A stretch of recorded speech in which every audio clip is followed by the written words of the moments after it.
I found that nothing in life is worthwhile unless you take risks. Nothing. Nelson Mandela said, "There is no passion to be found playing small and settling for a life that's less than the one you're capable of living." Now, I'm sure in your experiences in school and applying to college and picking your major and deciding what you want to do with life, I'm sure people have told you to make sure you have something to fall back on. Make sure you got something to fall back on, honey. But I never understood that concept, having something to fall back on.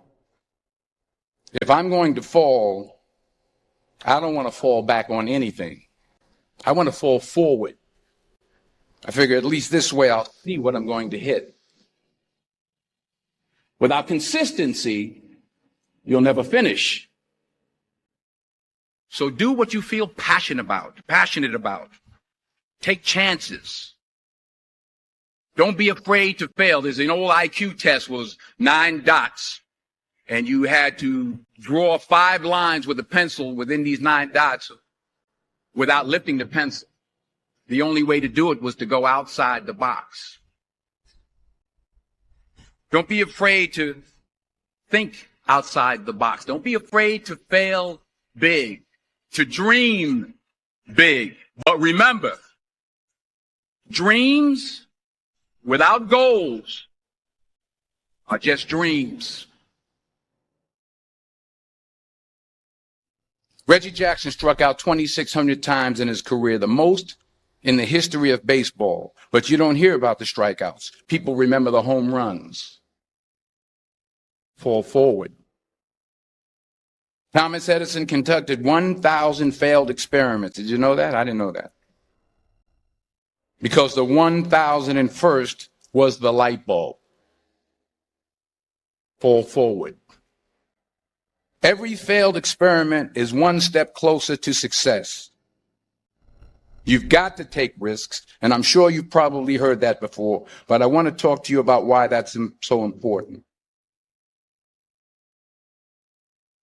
You will fail at some point in your life. Accept it. You will lose. You will embarrass yourself. You will suck at something. There's no doubt about it. And I know that's probably not a traditional message for a graduation ceremony, but hey, I'm telling you, embrace it because it's inevitable.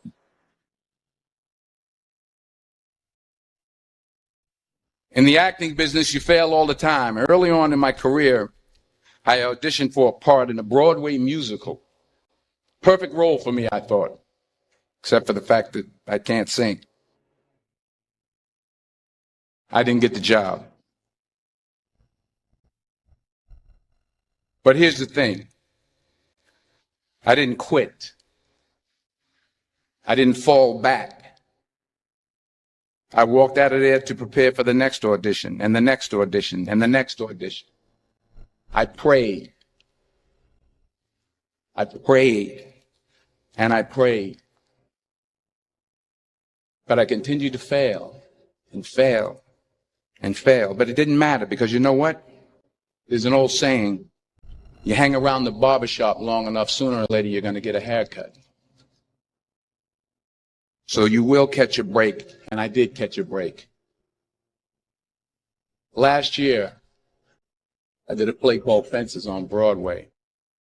But here's the kicker. It was at the Court Theater. It was at the same theater that I failed that first audition 30 years prior. The point is, every graduate here today has the training and the talent to succeed. But do you have the guts to fail? If you don't fail, you're not even trying. I'll say it again. If you don't fail, you're not even trying. To get something you never had, you have to do something you never did.